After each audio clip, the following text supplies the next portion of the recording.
To have Jamie Mulligan, who is the head of carbon neutralization science and strategy for Amazon. And we have Jerry Seeger, who's the senior director for program quality at Verra. So this is going to be a really interesting discussion. But gentlemen, I just said what your job titles are, but maybe you could give us a sort of 20, 30-second download of what you actually do. Jamie, I'll start with you. Yeah, so my team holds Amazon's long-term strategy for making sure that as we approach 2040, that we're able to neutralize remaining emissions with high-quality carbon credits. So we have a science team, and we're responsible for setting our science-based quality bar for the carbon credits that we're investing in, and we're the central procurement arm for carbon credits for Amazon. And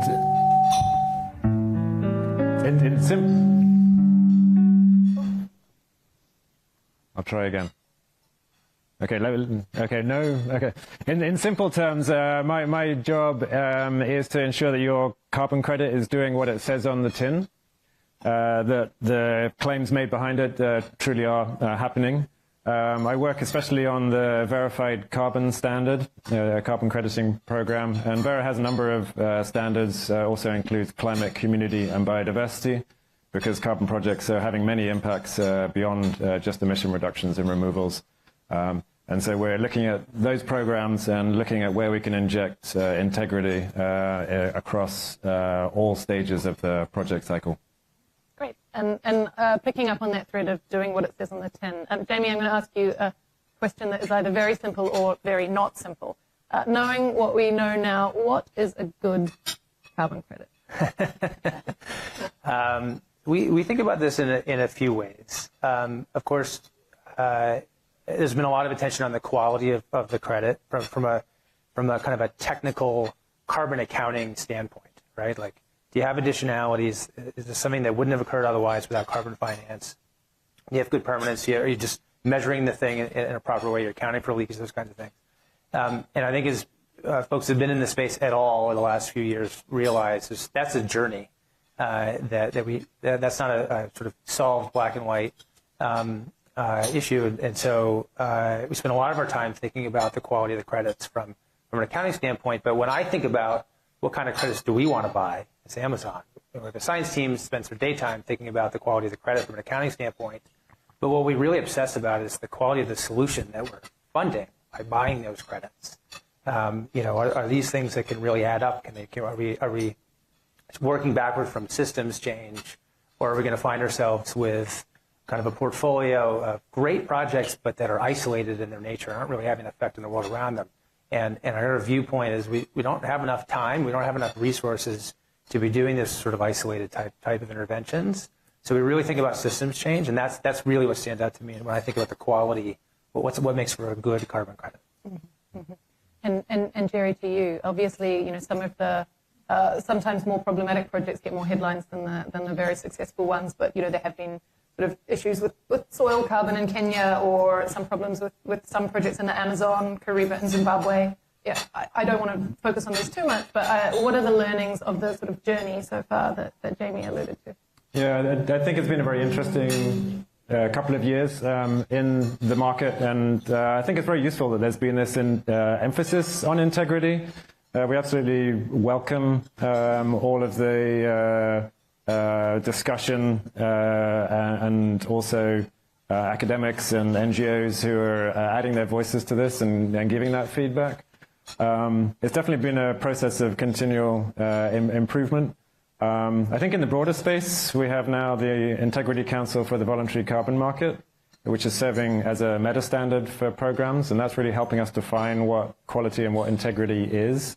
They've done two things. One is to look at the programs themselves, like the Verified Carbon Standard program, the VCS program, and look at governance, look at emissions impact, and look at sustainable development impacts of those programs. And the other thing they've done, I think, which is even more useful, is to drill down to the methodology level. And methodologies are the individual standards, if you will, for each project type. So you have a methodology for addressing deforestation, methodology for forest restoration, and so on. And ICVCM has found itself sort of going down to that level and looking at which are the good methodologies, and has now approved several methodologies under the various programs. So I think initiatives like that are very, very helpful, and that serves as the North Star for us. What is Verra doing? Where we have that next generation now of methodologies, and those are approved by ICVCM. I think that's very helpful. We have a version 5 of the verified carbon standard itself. One of the big aims of that is on integrity. That's out for consultation right now. And so there's kind of these various things where you sort of dig down to the weeds and you look at that whole project cycle and find where you can find the spots to improve integrity across that whole cycle. And we've dived straight into the nitty-gritty of the market itself. But I want to excuse me for doing that. No, it's great.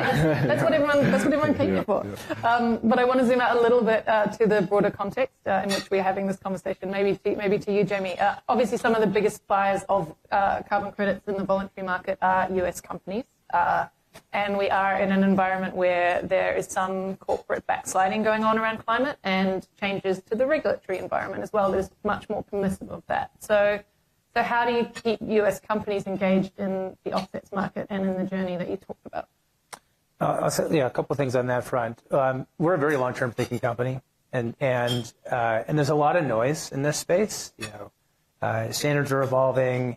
A lot of different viewpoints on what companies should be doing and how they should be doing it, and it's hard to formulate a strategy based on those voices that are coming at you from all all perspectives. I think what really characterizes our approach is we work backward from the science, because that will change and evolve over time, and we need to account for new science. But there's a rock there that you can grab onto.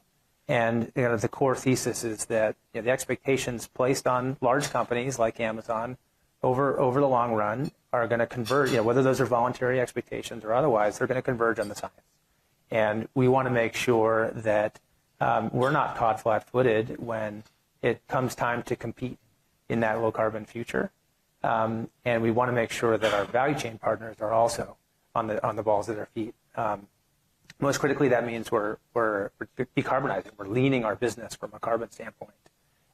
But we also know the science is going to require large-scale carbon removals, and the capacity for that doesn't exist yet. And so we want to be ahead of the game in understanding how to navigate that, and we want to bring our value chain partners with us as well. We're not on an island by ourselves. We have this massively complex value chain, and we need to bring those folks with us. So that's our ethos, and part of the answer to your question, I think, is to try to evangelize that ethos, and maybe in settings like this. But the other element of it is the carbon market is pretty fraught, and it's complex. It's difficult to navigate. And I think there's been an awakening on that in the last couple of years in a way that it's difficult, but I welcome it. Now it's much easier to get traction in conversations, whether it's other companies or project developers or investors, about doing things radically differently, because there's an understanding that the way that things we were doing, it was version 1.0, and we need to keep moving. But it's difficult to do, and the kinds of things that we're doing, I'm happy to share more about that later, but it's very hard to do it if you're not a big company. We have our own internal science team. We have, we can create new coalitions. We can bring governments to the table. Most companies can't do that. We know that. And yet we have thousands and thousands, millions of companies in our value chain that have to follow suit. And that was really the impetus for this credit service is, how do we make it easy for other companies to do exactly what we're doing without having to build it themselves from the outset? And there are other elements of what we do as well. Like when we enter new projects, we won't take up more than half of the credits. We leave room intentionally for other companies to come on, not through Amazon, but alongside Amazon, to just create space for others to participate. So we're making it easier is really the bottom line answer to your question. Mm-hmm. And I'm going to come back to the carbon service in a minute. But do you expect the voluntary market to expand over the next 5 years? So if we look out to 2030? I think what we're seeing is a transformation of the carbon market. And whether the top line number goes up or down, I don't know in the next few years, but we're seeing growth in some segments that didn't exist a couple of years ago. And those are going to continue to grow, is my expectation. Jerry, do you have a view on that, market size? Yeah, I think, what's been happening over the last couple of years has been very helpful. The voluntary carbon market from its start has really been about speed and scale, and there's an inherent tension there with integrity. But I think what we've learned over the last couple of years is that you need integrity and quality first, and from there you can build speed and scale. If you don't have integrity, then it all collapses, and so you can't scale.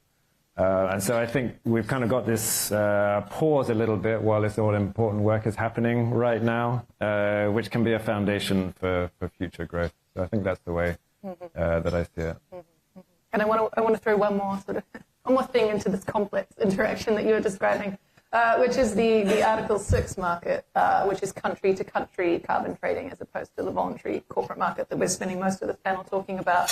I just bring that up because that's going to be another source of demand ultimately for credits. There's going to be some potentially interesting ways that the markets interact. Jerry, do you have a view on what that's going to look like? Yeah, I think Article 6 and CORSIA as well is a source of demand from the airlines that we'll see.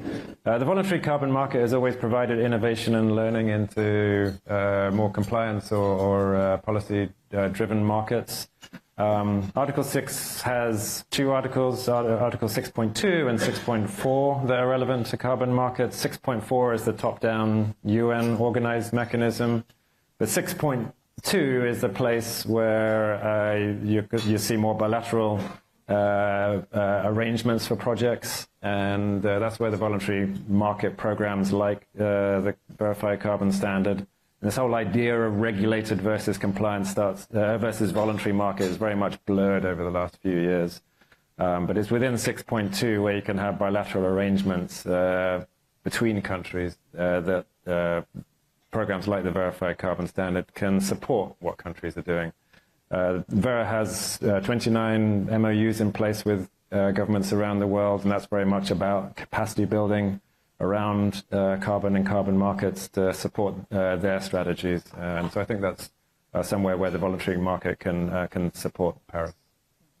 Jamie, do you want to add on how corporate and government sort of yeah, we're on the nerdy end of the spectrum that you laid out at the outset, I think. But I'll say a couple things. One is that what we're doing and investing in is still, and I expect will remain, predominantly a voluntary enterprise, but not exclusively. And it's inevitable that portions of our global footprint, are subject to compliance markets. That's the compliance mechanism. That there's a carbon credit dimension to it. And in that context, especially if there's an international dimension to it, we do expect this to run through Article 6 and for corresponding adjustments to be required. And so it's a little early days on this, but we're always going to there's a lot to keep in your head at once in this space. But understanding whether and how the voluntary standards that we're using, especially because, we're kickstarting new stuff, and we don't just go to the carbon market and buy some credits. These are projects that need to get financed. In order for them to get financed, you've got to have a long-term offtake agreement from a credit-worthy offtaker. And so we're binding ourselves in 15-year deals. And there's some risk in that because you got to make sure that in year 10 or 12 or whatever, you're not, now there's a compliance scheme that's cropped up and they don't accept the methodology that we're using. So that's a complexity and a risk. Again, we manage that by go to the science. We early on we made a decision, and this is before the Guardian article and all that kind of fallout stuff, that we needed to future-proof what we were buying, and in order to do that, we really needed to understand the kind of impact evaluation and science around it. We built our own science team. We decided we weren't going to defer to proxies. That Verra's doing great work, and we know they're going to continually improve, but it's not enough for us that it's a Verra methodology. We want to understand it. Our scientists understand it. And we think by doing that, one, we're going to bring new innovations into the market, and we think that if we're right on technical merits, then when those compliance programs emerge, they're going to gravitate toward the methodologies that we've helped to pull into the market and that characterize the portfolio that we're building up. So that's when you say Article 6, that's sort of where my head goes, is making sure that what we're doing now from a voluntary standpoint, and which holds water and has business justification on a voluntary basis, But if we end up needing some of those credits for compliance obligations, that's a little bit of an upside for us from a business standpoint if we're kind of qualifying it. So we got to make sure that the standards are aligning. Okay. And now I want to, if we could be here all day talking about different types of projects, different types of credits, but I did want to drill down into a few. Maybe the first would be around deforestation. Jamie, can you sort of explain how Amazon thinks about this? Like, what is an effective deforestation project? How do you when we showed up in 2020, removals were all the rage. That's all anybody could talk about. And the IPCC 2018 report came out and just characterized just how much removals we need. And that hasn't changed. That's only intensified. So removals are a big part of our focus, our long-term thinking and focus. But in formulating our strategy at the very outset, we kept hearing these folks in our kind of circle externally, like, how are you going to ignore deforestation? I mean, we looked at it, and we looked at the IPCC pathways, and almost every IPCC pathway, there are a lot of things happening in there, a lot of hard to abate sectors moving, and clean energy and all that kind of thing. Global forest cover is declining and has been declining, stops declining in 2030 in almost all those pathways, and then it rebounds to the tune of like 2 to 5 million square kilometers over the rest of the century. That is a harrowing imperative. Like, if that doesn't happen, then those pathways aren't valid anymore, and some other sector needs to go faster. And at some point, you reach a tipping point in our forests, and then the game's over. So we felt like this was actually the most important place where we could start. And we thought about the quality of the credit, and we were aware of some of the baseline issues that Verra is addressing before it sort of became commonplace, common knowledge. But what was more important to us, we thought the baseline issue could be fixed and is being fixed. So it was less about the quality of the credit, it was more about the quality of the solution. And in our view, we feel like, okay, well, we have to basically stop global deforestation, especially in the tropics. And the projects do great work with local communities, and they're definitely a part of the solution. I didn't have conviction that we're going to stop deforestation with a patchwork of projects. And what we gained conviction on is that it's really government policy. If you think about all the levers to really address the drivers of deforestation, it's legal protection for the forest, enforcement of those protections, recognition of indigenous rights, better agriculture sector planning, so on and so on and so on. They're all public sector mechanisms. So we got to have a mechanism that really underpins that kind of work by governments in the tropics. So we anchored the Leaf Coalition as a founding buyer, and we brought governments to the table, other buyers, and this is now playing out. It's a big part of our portfolio now. But the critical piece here is that from a quality standpoint, you're accounting for deforestation emissions over an entire country. Some cases, a large state, like the state of Prague, is twice the size of France. And so you can track changes in deforestation rates over time, and you're only issuing credits if those rates are coming down. And over time, you ratchet the baseline down actually until they reach zero. So it's very simple, and leaves some of our scientists, dissatisfied with the level of complexity. But it's I'm sure there's a way to end marry this with So we're very excited about it. This is a grand experiment. It's going to be very interesting how this plays out. But we still have conviction, at least on the kind of those core theses, which is this is a government policy measure, and we've got but these are very low capacity governments in the tropics. They really need finance. That's the role for the private sector. So we put those two things together. Mm-hmm. And Jerry, Verra has a new methodology for turning early coal plant closures into carbon credits. How does that work? Yeah, so this is a new methodology released a couple of months ago, and it's for the early retirement of coal power plants with a just transition. And that's a lot of the resistance to moving on from coal, obviously, is doing the right things by the workers in the communities who are, who are part of those coal power plants and employment and so on. So this is a new methodology for replacement of that coal power with renewable energy, thinking about the workers and with safeguards for the workers and the communities there. And so that's available for use now. It's been developed with support from the Rockefeller Foundation. And I'll mention also we have a renewable energy methodology out for consultation at the moment. We're also consulting on version 5 of the verified carbon standard right now, where we open up and proposing opening up what had been restrictions on renewable energy in countries other than least developed countries. And it's in recognition, really, and that was a scope narrowing that we made several years ago, but in recognition of the fact that we haven't solved renewable energy yet. There isn't too much renewable energy in the world. There's still a lot to do. But you do have to be mindful about how you do it. Additionality is very important. Is the carbon finance really needed for that project? What was the baseline? So I think there's still a lot that the voluntary carbon markets can do in the power sector, but we do need to use the learnings that we've had over the years to make sure we get it right. And so these are a couple of methodologies that we think can help. That's interesting. We had Vinod Khosla earlier on the main stage. I think he might disagree with you on that point. We haven't really touched on carbon removal technologies like direct air capture. Jamie, I wanted to ask you, those are very expensive. Things like forest credits are much cheaper. So conceptually, if there's anyone sitting there thinking about how to design their own carbon credit program, what is the right balance for an offset portfolio, and how do you decide that mix?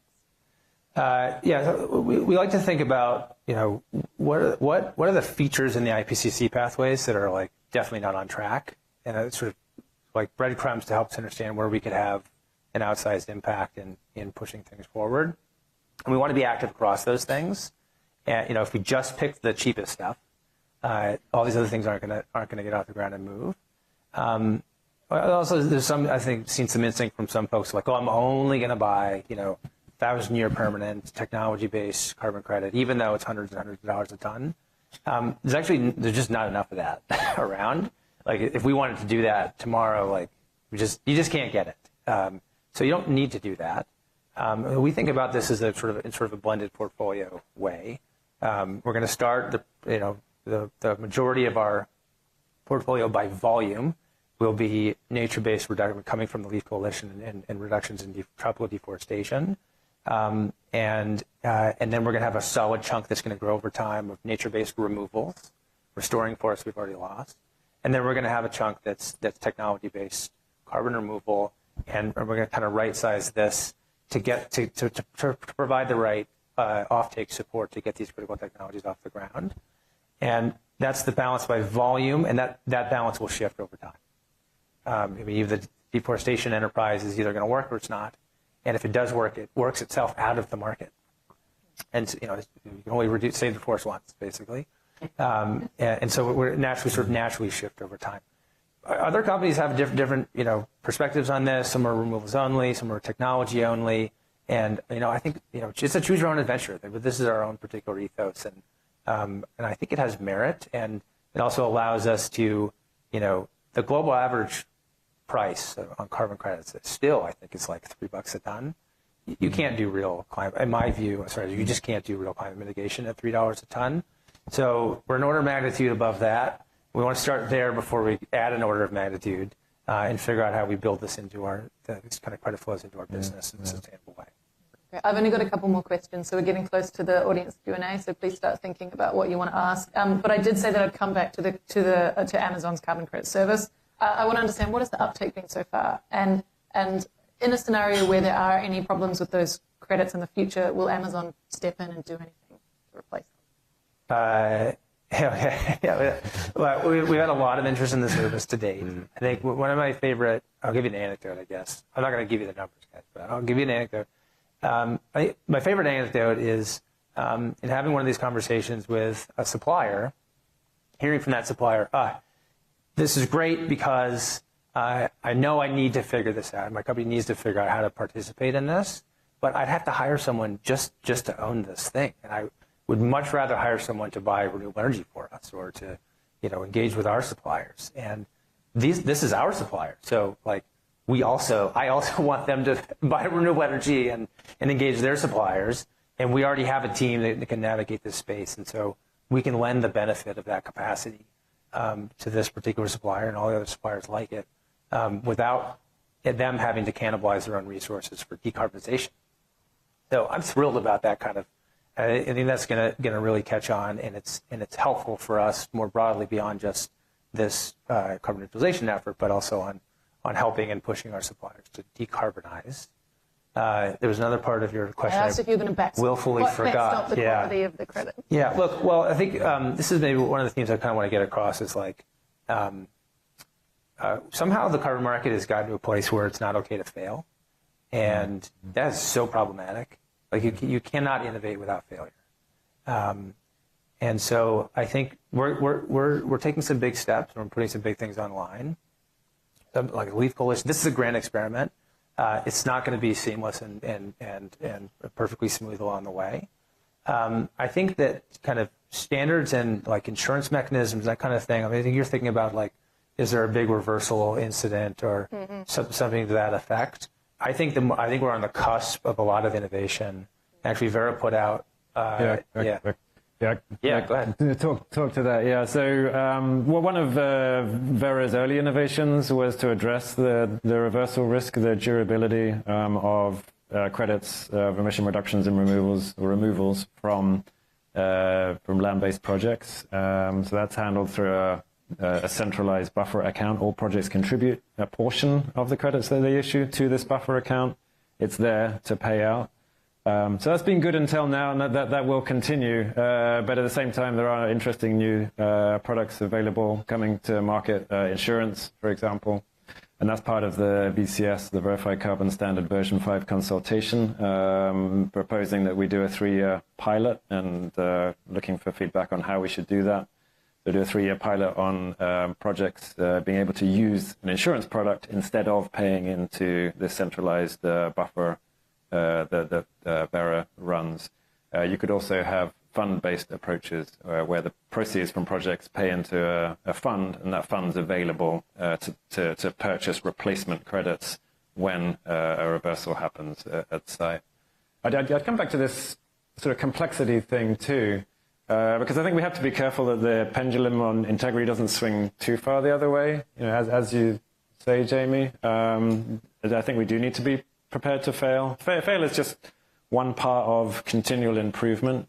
Underpinning all of our programs is ISO standards, and it's plan, do, check, act. So we plan something, we do something, and then we check. And maybe things went well, and maybe some things didn't go well. And then we act, and we fix that thing.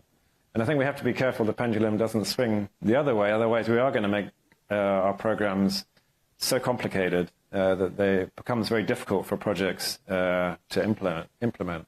And then we just defeat the whole purpose of why we're all here. Well, I was going to ask for my last question, what is the sort of key message you want to leave the audience with, but you guys might have just answered it. And no fear of failure. I've got one more, actually, I want to add in. Yeah, don't be afraid of failure. That's for sure. That's one of them. Actually, I have 2 more. Sorry. Quickly. Yeah, go ahead. One is like, everybody should be participating. Just full stop. It used to be like, oh, you're a carbon neutral company or not? You know, are you buying enough for your scope 1 and 2? I think we're sort of over that. Everybody needs to participate. It doesn't matter how much. You just need to get your toe in the water. There's 6,000 companies globally that participate at all out of like 300 million companies. So if everybody just does a tiny little bit, and you're going to figure out then, like, how do I do this? What's right for me? Doesn't need to be a lot of money. Doesn't need to be a lot of credits. Hugely impactful on the aggregate. That's one thing. The other one is we have to have fun. There has to be joy in this. And this kind of relates to the fear of failure, but like the critics in this space the first problem of the critics is that often they have a point, and we need to address that. But the other problem is they're just energy vampires. They're sucking all the joy out of what we're doing, and we cannot let them win. We cannot let that happen. We have to have joy in what we're doing. We have to take big bets. We have to be willing to fail, and we have to have fun doing it. Yeah.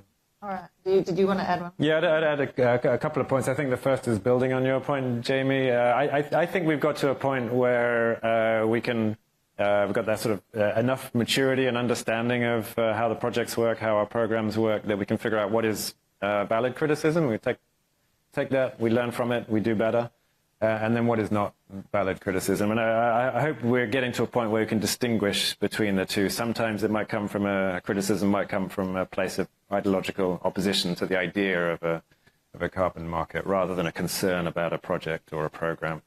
So I hope we can start to differentiate between the two, so that everybody can feel confident leaning in to the carbon market and the amazing things that these projects are doing. I think that's where I would finish. You know, let's not lose sight of what the projects are doing. And I think it's something that we can do better at is this storytelling. Verra is putting together a number of impact stories, we call them, short films about projects. One of them is Delta Blue Carbon Project in Sindh province in southern Pakistan. It's a very degraded mangrove ecosystem. And the project is working with communities in the area to plant mangroves, to restore the mangroves in the area, provided 1,000 jobs. It's in an area with very low literacy, investing in education, in healthcare in the area, working with local fishers to improve livelihoods for people who are fishing in the area. And the mangroves themselves are nurseries for young fish, and a lot of biodiversity impacts and benefits from this project. And so I think it's important to remember that that's the kind of impacts that we're seeing, and it's the kind of thing that makes me honestly just feel very small and very humble in my job, and keeps me and my colleagues coming back day to day to do what is sometimes quite difficult work, but very rewarding. Thank you. It's nice to finish with a real-world example, but not finished in the sense that we are now moving to audience questions. Just raise your hands if you'd like to ask something. I think we have someone here. And if you could say your name and where you're from, that would be great. Yeah, hi, Ben Laws. I'm with Weber Shandwick. So, Jerry, you mentioned a pause point in the markets. I think, Jamie, you mentioned sort of moving from 1.0 to 2.0. Among participants or organizations that should be participants, what do you hear is the most common either misunderstandings or objections or skepticism about what that 2.0, that state beyond the pause point, is? There are a lot of opinions out there on where we should take things. But I think a lot of that's how do I put this? I think that if each company really kind of grabs a hold of its rock, right, for articulated hours, we want to have systems change. We want to do things that can really scale and bring others alongside us. The solutions present themselves, and it's just a matter of getting those things in place and going to the whiteboard and making sure that we feel really comfortable with the way that we're doing impact evaluation in those initiatives and the ripple effects of those efforts around them. And then it's about iterating. So it's a little bit overly simplistic to say there's a 1.0, there's a 2.0, but there needs to be ongoing innovation, and I think we're seeing that on a number of different fronts. I don't know exactly where it's going to go, but I'm really excited about the momentum that we now have. Sort of, there's some catharsis, I guess, and there's a space now to go build something. Yeah. I think I'd add to that how you view that as a company who's thinking about entering into the voluntary carbon market might depend on the kind of capacity and how deep yourself you'll want to get into it. On the one hand, you can do the sort of the very deep dive that Amazon has done. On the other hand, for a company that doesn't necessarily have that kind of capacity, then there are lots of markers of quality now. So the Integrity Council for Voluntary Carbon Market I mentioned has approved programs, has approved methodologies. So that's a good place to look. We also have what's called the Abacus label, which is a label you can put on a verified carbon standard credit for reforestation projects, and that's the highest quality with the highest impacts for a reforestation project, and that's about ensuring additionality at the absolute highest levels in a dynamic way over time, not just once at the beginning of a project.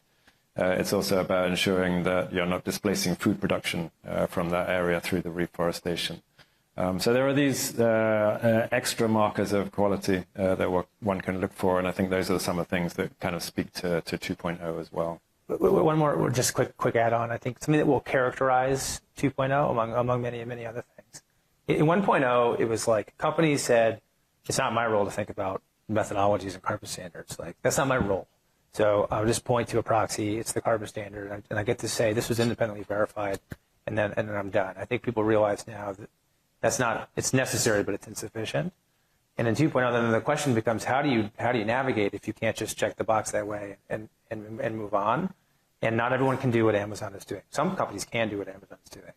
But I think the sort of the playbook of an Amazon of the world does this and then makes our portfolio available to our value chain with this credit service. And I mention that not just because we have this credit service, but I think it's replicable by other companies. I think you can have other large companies that can have that internal expertise, figure out how to navigate it, and then pull their value chain in and make it easier for them. So I think if you're a smaller company, whether you're in Amazon's value chain and or you're in another big company's value chain, building those kinds of mechanisms to sort of ride coattails in a sense.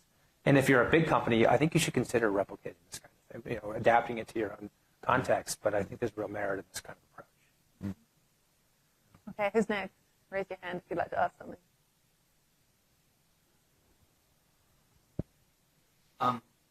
Just hold on a minute. Can we give you the mic?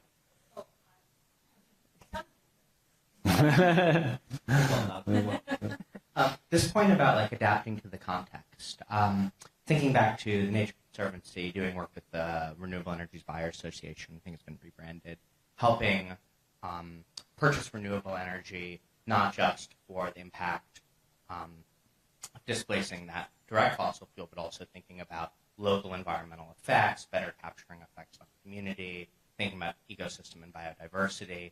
I'd love to hear a little bit more about, and I'm sure a lot of this is ongoing, how you think about carbon credit purchasing in a way that is really grounded in exactly what the company is doing, in the ethos, in the communities that they're based on. If that makes sense as a question for you guys. I think I understand the question. Well, let me take a stab at it. You can tell me. I've seen some companies say, I'm going to buy carbon credits. I really want to tether it to sort of where my customers are, where my communities are. I think that's a fine and good strategy. That's not our approach. We're just relentlessly focused on scale, and so we're in the tropics, and we're and it's causing us to have some conversations about what kinds of countries can we go to in the tropics, and how do we manage geopolitical risk and those kinds of things. So we're deeply focused on scale, and we work backward from that. But there are communities there, and they matter, and so we care deeply about this great opportunity especially in forest carbon initiatives to lift livelihoods in if you put up a map of the scale of potential and where to go, and then you put up a map of incomes and measures of social inequality, it's the same map. And so there's great opportunity that companies can help to create for these communities to lift their livelihoods, but they need to decide. We need to empower them to not only decide whether or not they're going to participate, but also to shape how those initiatives will play out. And that's really hard. So that's just a flag. That's a key dimension of this body of work. That's really hard. But I think if you've got if the actors in those efforts have that awareness, this is like opera. The orchestra is playing. Yeah, I love talking about this stuff. I don't know if you can tell. So I'll pause there. The positive response to you shutting up. Yeah.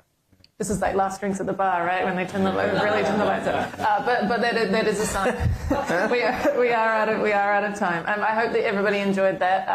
I think both Jamie and Jerry will be around if anyone wants to chat with them. We do have a little bit more time for networking around 1:45 if people could start making their way back to the plenary, and we will get things going there at 2:00.